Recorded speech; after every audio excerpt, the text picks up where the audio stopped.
Jina għatmana kejn sajt se nitkellmu fuq lob responsabbli kif dejjem nagħmlu nwaslu dak il-messaġġ illi mhux ngħidu li ħażin meta wieħed jilab xi ftit lottu jew xi prima jew xi ftit tombla imma mbagħad ikun hemm nies illi sfortunatament il-vizzju tan-lob ħanuża kelma meta kif ngħidu kielu l-lob.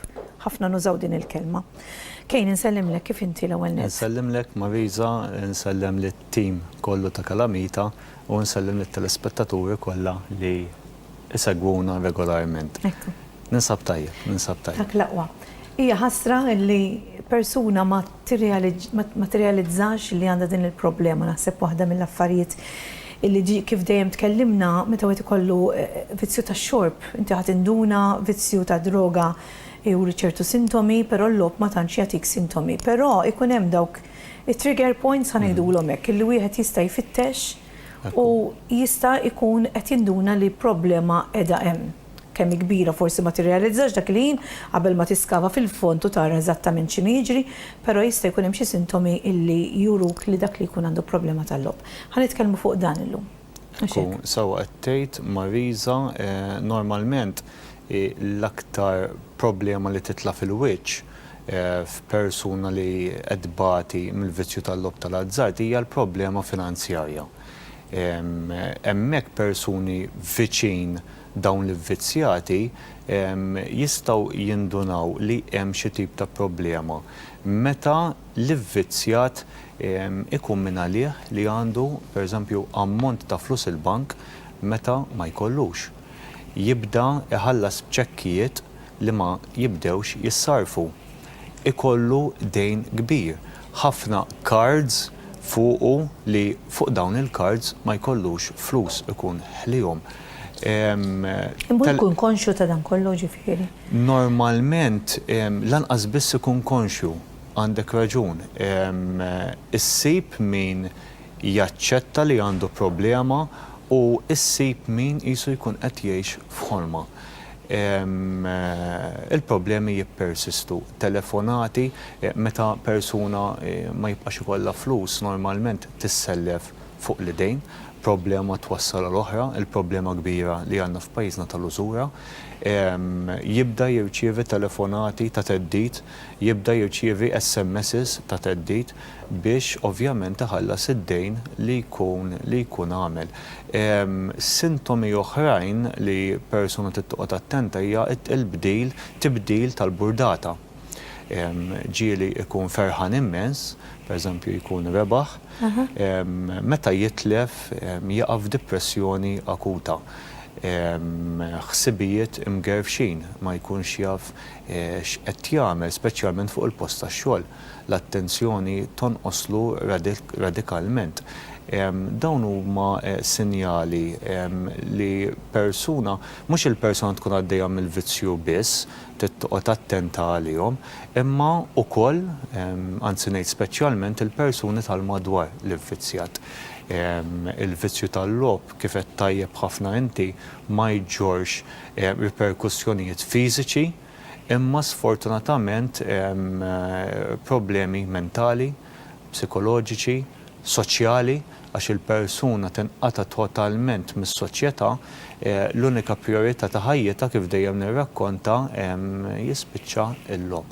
Dejjem bittir li jagħmel dik ir-rebħa kbira u jġib lura dak il-flus kollu li kollha li tilef. Ekku. Xtaqt ukoll nistaqsik anke rigward il-fatt li meta persuna tkun tilab mhux qisha ma tirrealizzax il-kelma, imma ħafna nies ma jifhmux il-fatt li dik il-persuna mhix qed tirrealizza. Fis-sens, meta aħna ngħidu persuna hija luċida, rajja f'idejha taf x'inhi tagħmel. Ma nassoċjawx il-fatt li dik il-persuna m'għandix il-will jew is-saħħa mhux fiżika imma mentali li tajt issa daqshekk ħanieqaf nilab. Isa tgħid imma dan mhux għax ritu għamilha speċi. Mhux bħal meta għandek persuna b'mart mentali li mhix konxja ta' dak li qed tagħmel, jew pereżempju persuna li għandha dimensja li mhix fil-fakultà li tieħu deċiżjoni, għalfejn forsi il-fatt li persuna la ikun labi ma tantx jiġi qisu aċċettat, mhux aċċettat mistaċċetta biss imma kompromess qisu dak li jkun ma jifhmux il-problema ma tinftihemx. Biex persuna tifhem il-vizzjat hija it's hard work kif ngħidu bl-Ingliż. Speċjalment il-persuna stess, l-vizzjat stess biex jaċċetta li għandu problema u li għandu bżonn l-għajnuna.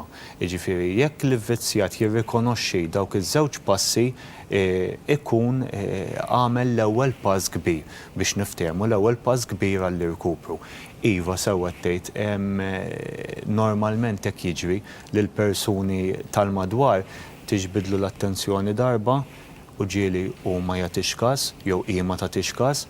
It-tieni darba, t-tielet darba, meta jibda jagħti każ il-persuna sfortunatament meta jmiss il-qiegħ, meta jiġi fix-xahar mingħajr flus, meta jonfoq il-paga kollha u t-tfal tiegħu iħallihom bil-ġuħ ma jixxix l-affarijiet essenzjali għal uliedu, jiena dejjem insostni li persuna għandha iżżomm daqsxejn ta' rendikont tagħha nnifisha tagħmel daqsxejn ta' time management u money management ukoll fix-xahar li d-delizzju tal-logħob għandha żommu. Persuna għandha kull dritt li tilab u tmur tieħu pjaċir, imma dejjem il-fondazzjoni dejjem issostni li dik il-persuna għandha żomm il-kontroll kemm ta' ħin u kif ukoll ta' flus. Meta dik il-linja tibda xxaqleb, hemmhekk jista' jagħti l-każ li persuna tibda taqa' bil-mod għal vizzju u għal problemi li jiġu kkawżati mill-vizzju. Illum nixtieq mis-suġġett kien li ma jidhirlix li qatt tkellimna fuq qegħdin irrokna. Dawk li jisilfu l-flus. U jekk il-flus ma jintradux lura jidlek jiena vittma x'dan, però li inti kont taf li di persuna għandha l-vizzju tal-logħob. Ma jidhirlekx li għamilt l-iktar ħsara li slif tal-flus aktar milli għamiltilha ġid. U mbagħad qed tivvittimizza lilek innifsek għax il-flus ma ntraddewx lura u min hu l-vittma. Inti li ħadd l-inizjattiva li tira l-flus u għamiltilha max-xogħli għax taf li ħatorbota, għax taf li toħodhom mingħajr ma toqgħod taħsibha darbtejn jew min jilgħab. Normalment f'każi bħal dawn x'jiġri li l-persuni li ikollhom bżonn jisselfu l-flus tant jiġu darhom mal-ħajt li ikunu jridu jagħmlu minn kollox biex ikollhom ammont ta' flus f'idejhom. Normalment jekk ma jirrikorrux għas-serq, serq fid-dar jew serq fuq il-post tax-xogħol, anything, jirrikorru għal self fuq l-idejn. Min-naħa l-oħra, persuni sfortunatament jieħdu l-okkażjoni li l-persuna tkun qed bagħti, tkun qiegħda f'mument ta' inkwiet u x'jiġri japprofittaw ruhom. Jiġifieri l-użura hija problema f'dan il-pajjiż, naf li l-awtoritajiet jippruvaw minn kollox biex jikkontrollawha. Huwa reat jiġifieri kemm jista' jkun nilqgħu għal vizzji mill-bidu ħalli ma naslux għal dak il-moment fejn il-persuna kif qed ngħid tiġi dara mal-ħajt. Ekku ma tisħux tgħidu dak li jkun ma nistax intik. Kultant anke ma rridx intik. Kważi tagħmel daqsxejn ġid, għaliex li tgħidlu ma rridx intik għax inti x'ħa tagħmel bihom il-flus. Aħna nisimgħu b'każijiet ukoll fejn persuna mhux bil-fors tissellef minn fuq l-idejn minn nies barranin biex niftehmu, imma ġieli jkollna każijiet fejn persuna tirrikorri għal familjari tagħha fejn titlob self ta' flus. Iva, kif qed tgħid inti it's hard to say no, imma xi kultant hija bżonn juża wkoll. X'paril tagħti lil min hu anke avvizzjat fil-logħob? Maħniex qed nitkellmu fuq min imur jilgħab ftit tombla u ma jistax jgħidlek jiena dik żvoga li hija darba f'ġimgħa mmur nilgħab ftit tombla jew inkella xi żewġ numri tal-lottu, mhux fuq dawk in-nies qed nitkellmu fuq min il-logħob jaffettwa lilu l-personali l-familja u jħalli l-familja letteralment bla solt, ġifier fuq dawk in-nies. Ekku, kif qed tgħid tajjeb ħafna inti Mariża, il-logħob għandu jintlab b'mod rikreattiv biss u dejjem inżommu mal-linja tal-kontroll u nilagħbu b'mod responsabbli. Għal min qed ibati mill-vizzju nixtieq ngħidlu biex jagħmel kuraġġ L-għajnuna qiegħda hemmhekk, fitxuha u l-għajnuna se toħdu. Aħna bħala fondazzjoni dejjem nirrepeti għandna il-call center tagħna 1777 fej persuna tista' iċċempel fuq dan il-free phone, titkellem mal-istaff professjonali tagħna u tirċievi l-għajnuna adegwata.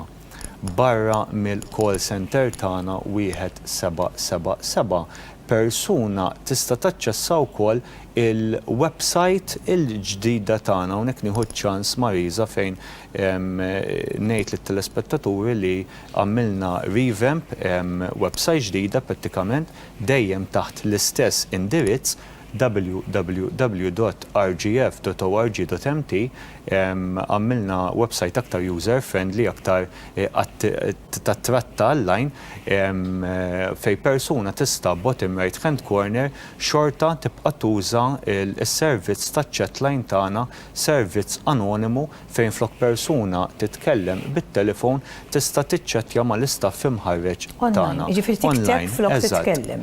Eżatt. Ħafna nies jgħidu li kien nippreferi nikteb milli nitkellem, nħobb nesprimi ruħi aħjar, ġifieri kienet ukoll idea tajba ħafna li żittu din anke fil-website. Iva, barra dawn is-servizzi għandna wkoll nipproċessaw rikjesti ta' esklużjoni fejn infakkar persuna ċċempel fuq il-helpline 1777 tagħmel appuntament mal-istaff tagħna u tkun tista' teskludi lilha nnifisha għal sena, 6 xhur jew inkella l-perjodu indefinit. Tiġi fl-uffiċini tagħna f'konfidenzjalità assoluta u hemmhekk inkunu nistgħu ngħinuha biex teskludi lilha nnifisha minn ħwienet tal-logħob casinos jew swali tat-tombla kollox dejjem liċenzjat mal-Malta Gaming Authority, mal-Awtorità Maltija għall-logħob. Mela 1777 dak huwa l-free phone, konfidenzjalment tistgħu iċċemplu hemmhekk ukoll anke jekk għandkom problema intom jew anke tafu xi membri mill-familja tagħkom jew ħbieb. Ħalli jgħinukom importanti li tifqu li di problema tidu tifqula, ma tistgħux tħallu għaddejja, għax din mhix xi ħaġa li tibda bil-mod u teskala. Sfortunatament, ġifieri l-logħob iġġielek tilab iktar. U għalhekk importanti li tfittxu l-għajnuna 1777 grazzi lill-Responsible Gaming Foundation li anke jwasslulna din l-informazzjoni edukattiva biex anke niġu konxi kemm il-logħob jista' jagħmel ħsara lill-familja, lit-tfal u lil kull min ikun imdawwar ma' dawn it-tip ta' nies illi jkollhom sfortunatament dan il-vizzju. Grazzi ħafna kien grazzi dan tiegħek. Mela ser inkomplu bil-programm tagħna Kalamita, ser ngħaddu għal ftit riklam jibqgħu magħna.